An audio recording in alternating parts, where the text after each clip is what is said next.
Oh no, another celebrity couple headed for divorce? Well, I mean, what's going on for real? Talking about Taye Diggs and his beautiful wife, Idina Menzel. And I love the two of them. And have always, because they met on the set of Rent, like they did Broadway together. Right. And just turns out that maybe his philandering ways is the reason that they're getting this divorce. Ways? Taye Diggs did not cheat on his woman. Now, see, I didn't even told you what the story was. And you a man that's taking up.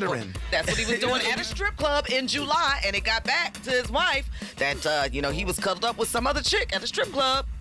This is happening allegedly. Now, they have been married for 11 years. They have one son, and that's going to be the sad part about it. I think that all marriages should go like 10 years and you renew your contract. Yeah, like a driver's license. Right. Yeah. Right. You go to the DMV, the driver's marriage license company. Exactly. The driver's license marriage company, and get your marriage. And if you don't get them renewed, then you automatically divorce. That's the way it really should be set up. Then what about who wants to be with somebody forever? Well, allegedly, according to some of Taye Diggs' friends, they said he's been bragging about his newly single status. Do you realize how much this dude is about to win right now? Oh man, he finna get it in. And he can have his pick of the litter. I ain't got nothing against Taye Diggs. He's cute, he's hot and all that. But right now, going to the strip club and doing all this stuff, I bet he pay all his bills in ones now. I mean, why pay that kind of money for something you're not gonna get to have? True. That's like going to McDonald's. Say, give me a Big Mac, and you pay for the Big Mac, and you go sit it on the table, and you stare at it until the record goes off.